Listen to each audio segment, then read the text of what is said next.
안녕하세요. 꿀성이 성역 공부의 임미수 목사 임관영 목사입니다. 반갑습니다. 네, 오늘은 꿀성이 성역 공부 49회차 해설 방송입니다. 12월이에요. 네. 엄청 춥습니다.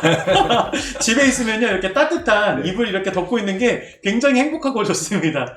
이불 덮고요, 성경책 딱 펴시고, 성도님들 꿀성이 기억하시고 해설 방송 보시면서 재밌게 말씀 풀어가시길 바랍니다. 자, 오늘 어떤 말씀 나눌 건가요? 네, 오늘은 누가복음 16장에 나오는 불의한 청지기에 대해서 함께 나눠보려고 합니다. 요거 말씀 좀 어려운 말씀인데요. 네. 누가복음 16장에는 한 불의한 청지기가 나옵니다. 이 청지기는 아주 나쁜 사람이었어요. 주인의 재산을 가지고 자기가 마음대로 낭비하였습니다. 그렇죠. 그래서 결국엔 주인에게 권고사직을 당하게 되죠.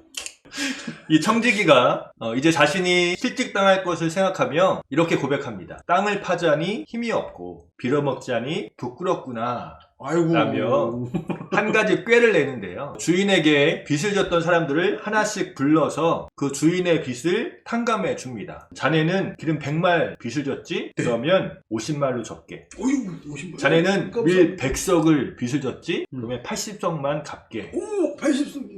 자신이 주인이 아닌데도 마음대로 빚을 탕감해 주는 거죠. 이 말씀 너무 어려웠어요, 저는요. 예. 이렇게 빚 탕감했는데 주인이 막 뭐라고 안 하고 네, 그렇죠. 반대로 칭찬하잖아요. 그렇죠. 이 말씀 되게 네. 궁금했었습니다. 8절 말씀이 이렇게 이야기합니다. 주인이 이 옳지 않은 청지기가 이를 지혜 있게 하였으므로 칭찬하였더니 이 세대의 아들들이 자기 시대에 있어서는 빛의 아들들보다 더 지혜로움이라. 이게 지혜로운 건가요? 자기 소유도 아니고 주인의 소유를 가지고서 자기 마음대로 낭비한 청지기였고, 이제는 그것도 모질라서 잘릴 거 생각하니까 주인에게 빚진 자들 다 불러다가 자기 마음대로 그 빚진 것을 탕감해주는 그 모습을 보면서 주인이 왜 칭찬을 하는 걸까요? 9절 말씀에도 이렇게 이야기합니다. 내가 너희에게 말하노니 불의의 재물로 친구를 사귀라. 그리하면 그 재물이 없어질 때에 그들이 너를 영주할 처소로 영접하리라. 참 어려운 말씀이에요. 지금 예수님께서 말씀하시는 것은 이 땅에서 불의한 사람들이, 그러니까 악한 사람들이 자신의 미래에 대해서 너무나 준비를 잘하고 있다고 말씀하는 겁니다. 오히려 제자들보다 더 지혜롭게 자신의 미래를 철저하게 준비해야 한다는 것이죠.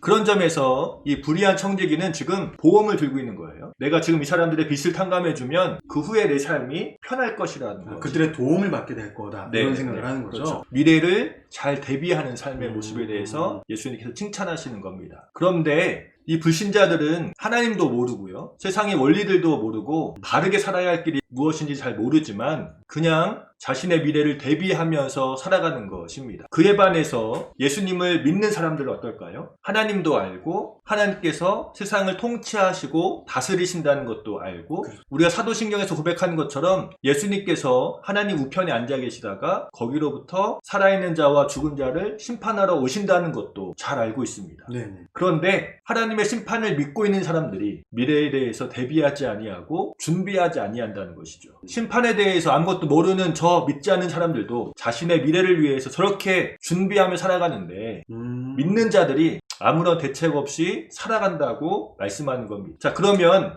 우리가 바라봐야 할 미래는 무엇일까요? 이게 단순히 우리가 먹고 사는 문제, 노후 대책, 잘 세우는 거 이런 건 아닌 것 같아요. 네. 우리가 바라봐야 되는 것이 영원한 생명? 그렇죠. 예, 그렇게 아닐까요? 예. 누구도 피해갈 수 없는 영원한 하나님의 심판입니다. 이 땅을 살아가는 그리스도인들이 준비하고 대비해야 하는 것이죠. 불신자들은 참된 미래에 대해서 알지 못합니다. 그저 자신의 노후를 준비할 뿐입니다. 그렇죠. 철저하게 준비하죠. 그렇죠. 물론 믿는 자들도 자신의 노후를 잘 준비해야겠죠.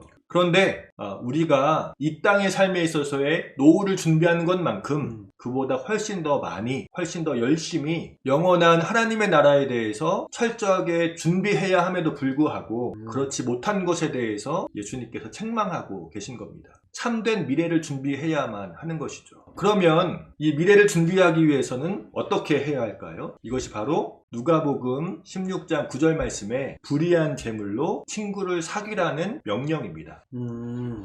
오늘 말씀 가운데 재물이 불이하다는 것은 재물의 본래적인 성격을 나타냅니다. 예수님께서도 재물과 예수님을 동시에 섬길 수 없다고 겸하여 말씀하셨죠. 섬길 수 없다고 네, 하죠. 단순하게 돈을 어떻게 사용할 것인가를 묻는 것이 아닙니다. 우리가 이 재물을 통해서 영원한 하나님의 나라를 준비하며 우리의 보화를 하늘에 쌓으라고 말씀하고 있는 것이죠. 네. 그것이 바로 친구라고 표현되어 있는 가난한 자를 돕는 것입니다. 아, 가난한 자. 네. 불의한 재물로 친구를 사귀라는 말씀입니다. 내 재물을 가지고 가난한 자를 돌보라는 것이. 마태복음에서도 예수님께서 재물을 쌓을 것을 이야기하는데 어디에 쌓으더라고 말씀하셨죠? 마태복음 6장에 보면은 하늘에 쌓아두라고 이렇게 네. 얘기했죠. 우리가 미래를 준비하는 법, 이 재물을 나를 위해서, 자기 자신을 위해서 땅에다 쌓아두지 아니하고 하늘에 쌓아두기 위하여서 가난한 자들에게 베풀고 나누는 것입니다. 이것이 바로 오늘 누가복음 16장 9절 말씀. 내가 너희에게 말하노니 불의의 재물로 친구를 사귀라. 그리하면 그 재물이 없어질 때에 그들이 너를 영주할 처소로 영접하리라. 라는 말씀의 참된 의미입니다. 아, 그렇군요. 어차피 사라지고 없어지게 될 재물을 모으는데 온 인생을 다 낭비하고 허비하지 말고 그 재물을 하늘에 쌓아두기 위해서 친구들, 가난한 자들에게 베풀라는 것이죠. 그러면 그 자비를 통하여서 너희가 하나님 나라의 상급이 쌓일 것이다. 준비될 것이다 라고 말씀하는 것입니다. 아, 다들 어려운 시기를 살아가고 있잖아요. 네. 그러면은 이 말씀을 통해서 우리가 느껴지는 거는 우리의 이웃을 좀 더 돌아보고 네. 하나님께서 내게 주신 것을 나누며 섬기며 살아가라는 말씀인 거죠. 참된 미래를 준비해야만 하는 것이죠. 아, 그것이 하늘에 쌓는 것이기에. 네. 아, 감사합니다. 우리 성도님들, 한 해를 마무리하고 있습니다. 모두가 힘든 시기를 살아가고 있지만 우리 주변에 있는 지체들을 좀 더 보살펴보고 되돌아보는 시간을 가졌으면 좋겠습니다. 이 땅에 우리의 노후를 준비하는 것도 정말 중요하지만 내 주변에 있는 지체들을 돌보면서 하늘에 영원한 것을 쌓는 우리의 인생이 되어야 된다는 거. 네. 목사님, 그 말씀 너무나 감사한 말씀입니다. 우리 성도님들도 말씀을 읽는 것에서 끝나는 것이 아니라 여러분들의 주변을 돌보면서 함께 나누면서 하늘의 상급을 쌓는 우리 성도님들 되시기를 예수님의 이름으로 축복합니다. 축복합니다. 오늘 말씀은 여기까지고요. 다음 주에 다시 만나요.